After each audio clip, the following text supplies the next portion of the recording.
Hi and welcome to another story, and today we have the 8th story from David Walliams' The World's Worst Parents. This one is Harriet Hurry, the mother with a need for speed. You had to watch out when Harriet was about. The long-limbed lady always rode her bike far too fast. The mother of 6 children, all girls, she dressed in cream silk blouses and long flowing flowery skirts, topped off with a feathered felt hat. Each morning, Harriet piled all 6 of them onto her old-fashioned lady's bicycle to race them to school.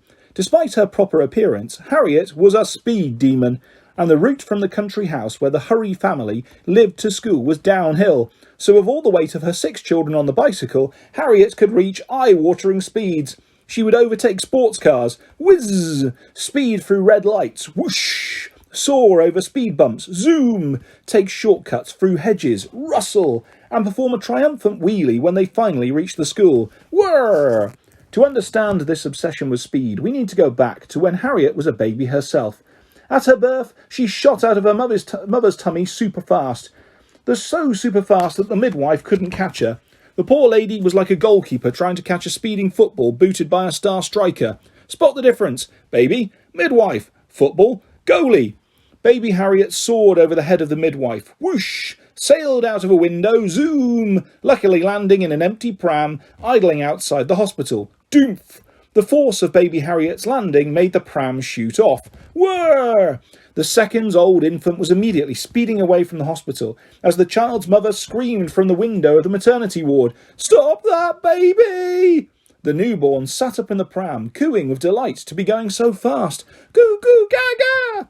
The pram rattled off down the road, rittle, ruttle, rottle. It weaved in and out of the path of oncoming ambulances. Nina, Nina. Someone must have alerted the police, as in no time 3 police officers on motorbikes were chasing after baby Harriet.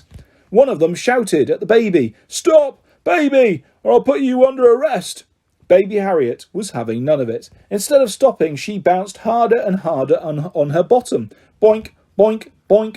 But trouble was ahead. They were heading straight for a river at colossal speed. The baby bounced harder and harder still. Boink, boink, boink. The pram hit the riverbank so fast that it soared over the water and landed on the other side. Doof!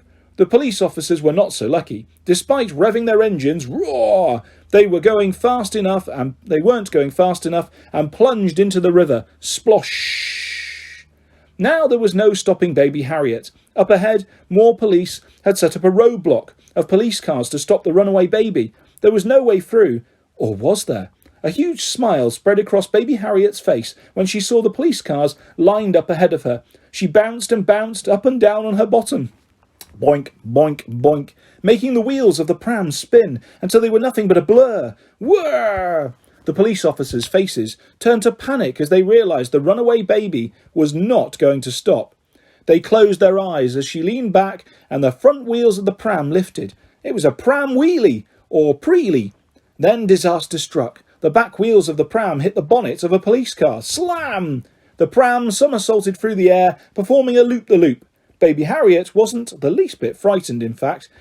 She was having a whale of a time.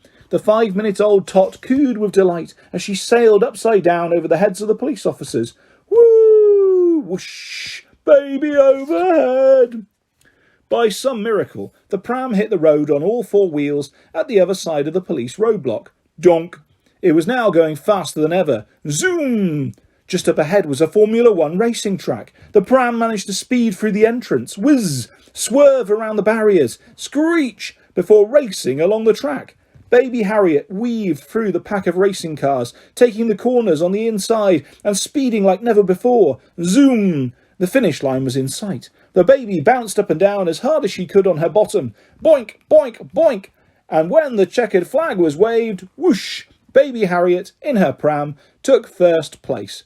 The crowd cheered. Hurrah! The furious Formula 1 drivers had to stand by and watch a newborn baby lift the trophy before spraying champagne all over them. Fizz!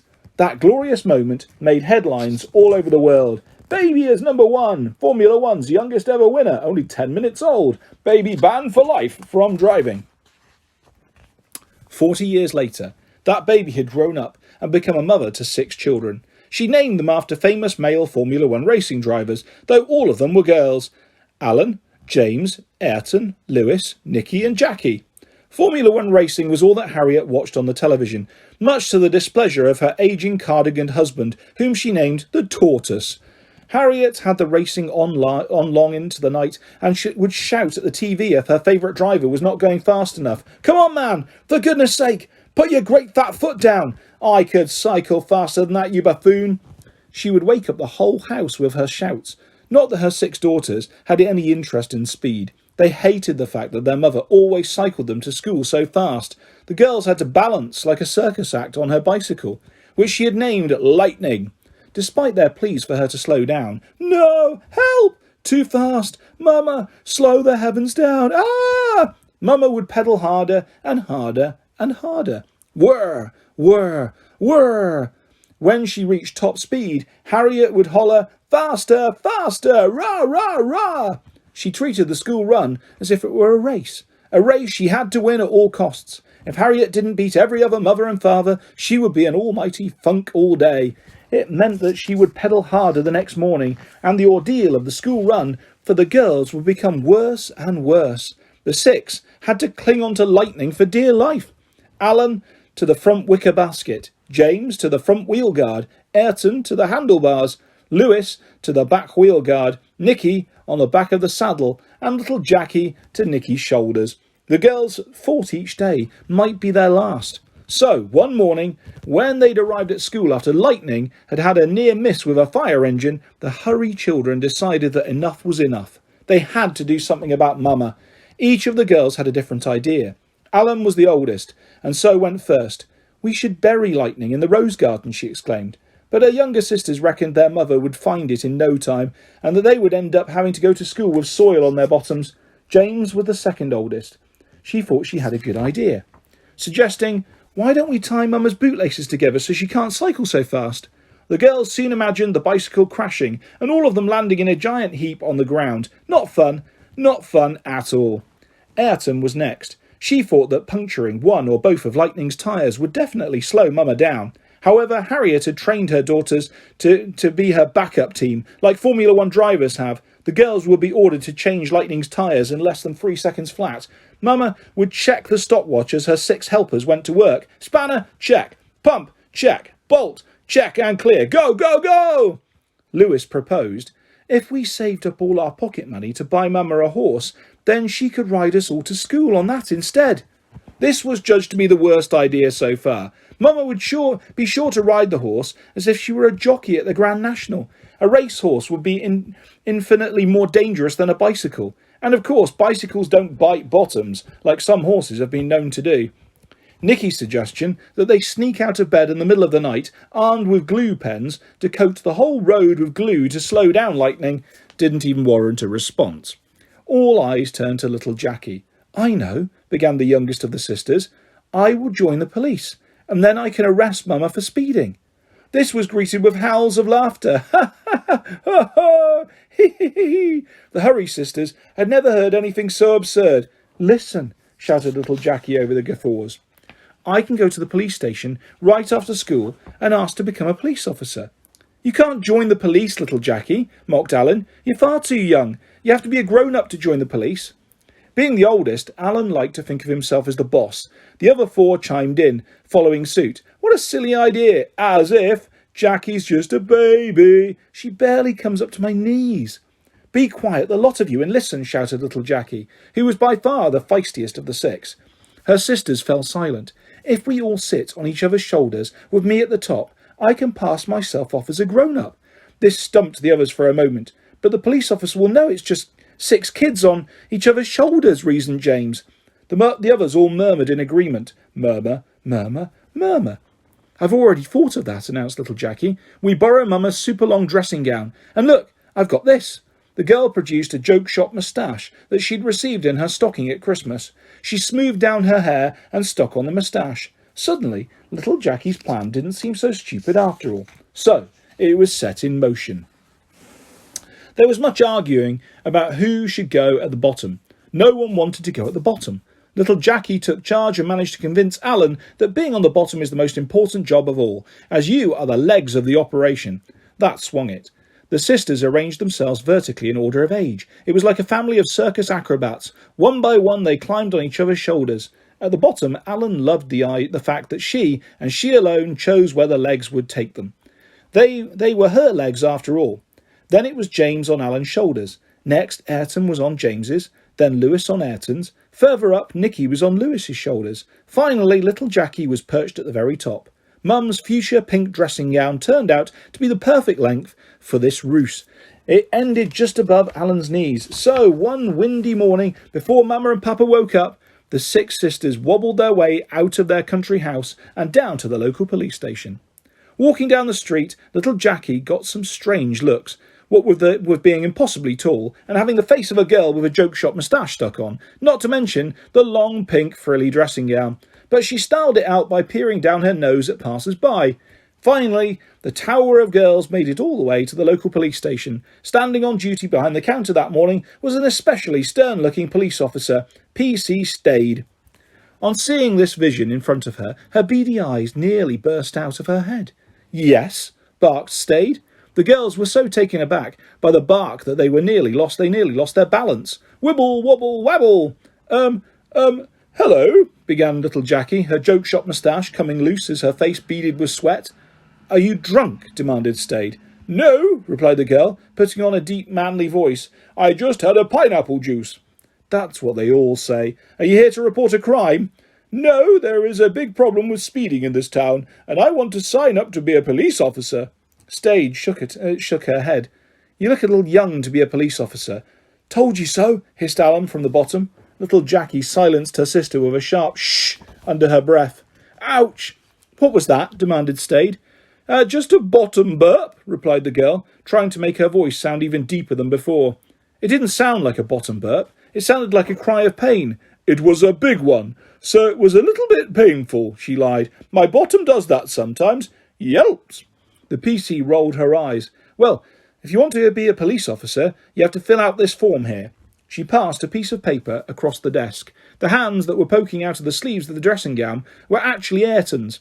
As Ayrton's face was hidden behind the dressing gown, she couldn't see where the form was, so when she reached out her hand to grab it, she missed. Not once, not twice, but 3 times.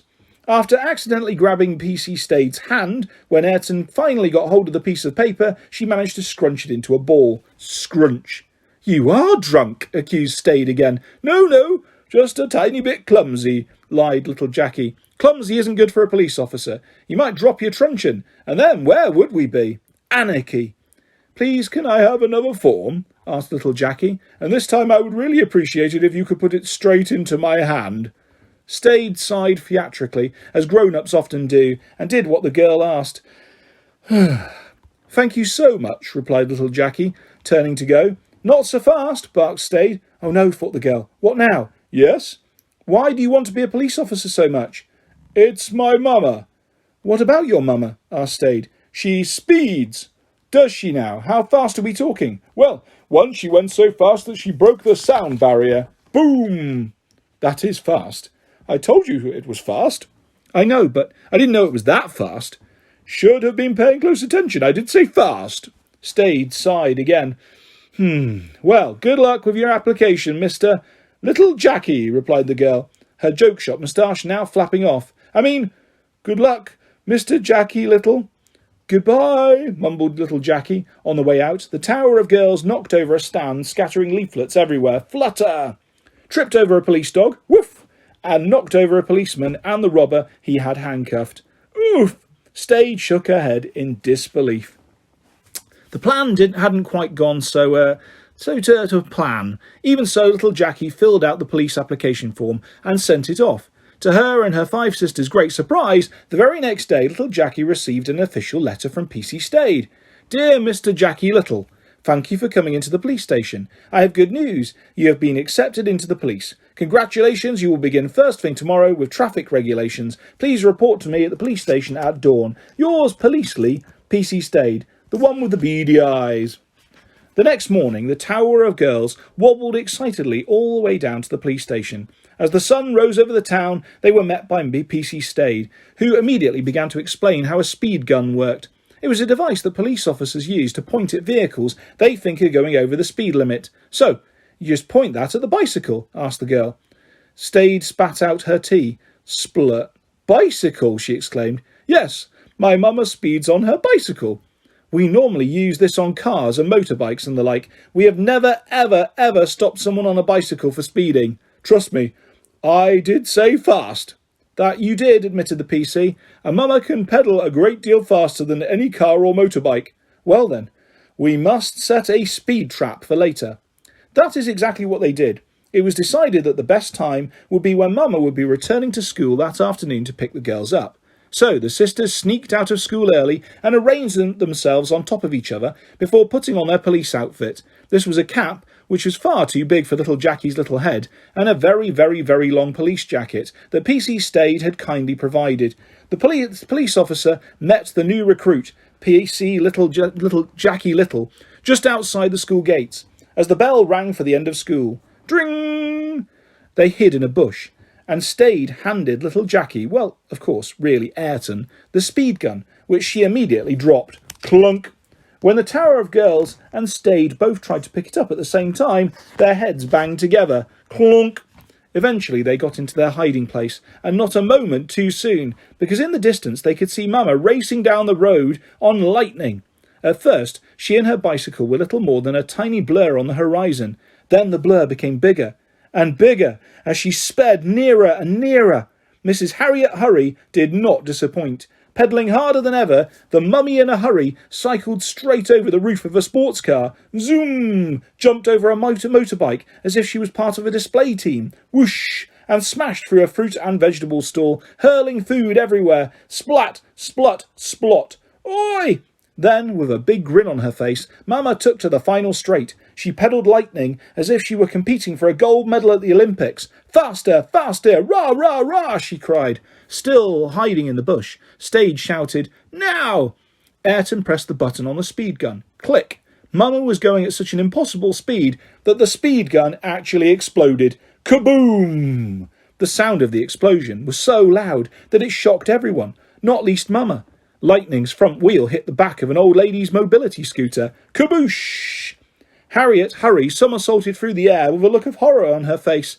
Oh, how she wished she could somehow slow herself down to a stop. Help! She shouted, as lightning crash-landed onto the road and smashed into hundreds of pieces. Crash! Bang! Wallop!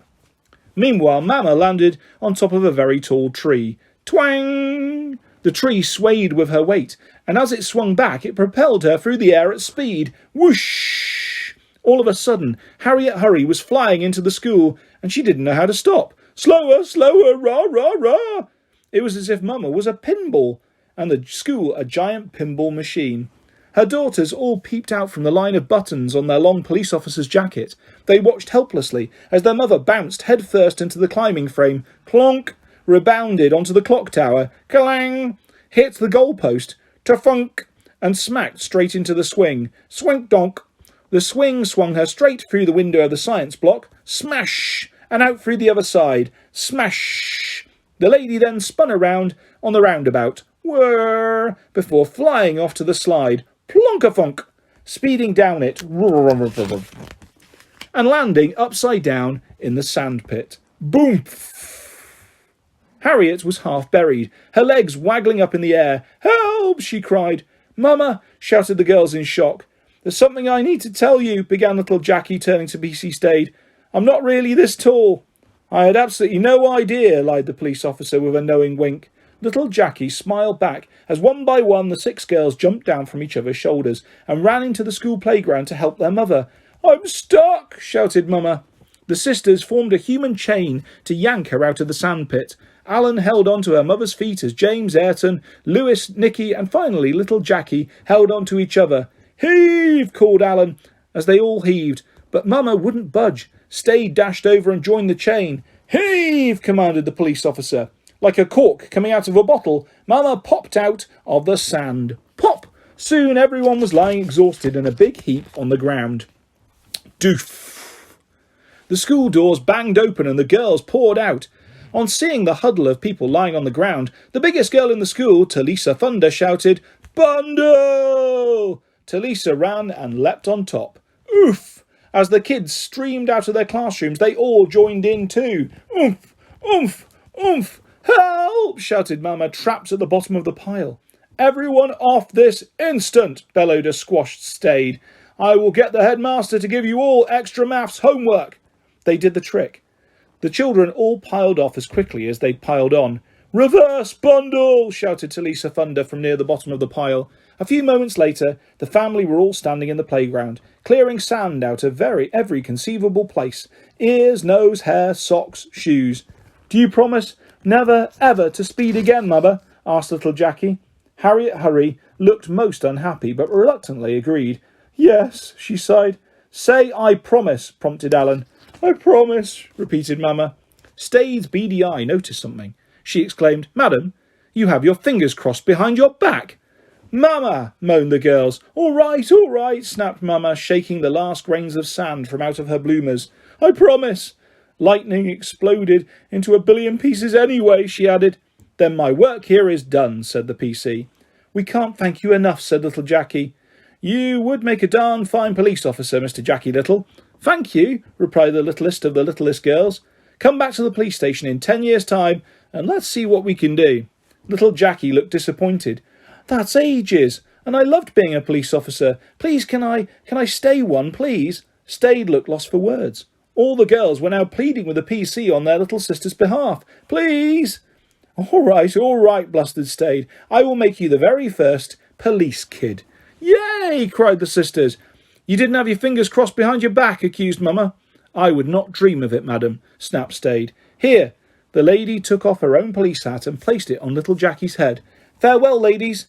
Goodbye, called out the girls. And thank you, added little Jackie. Thank you, replied Stade, and she paced out of the playground, shaking sand from her socks as she did so. Mamma gathered her girls around her and hugged them tight. 1,000 thank yous, girls. You taught your mama an important lesson today. I hope so, said little Jackie. No more speeding, no more bicycle. Good, Mama, cooed the girls. Now, where is the nearest skateboard shop? No, they screamed.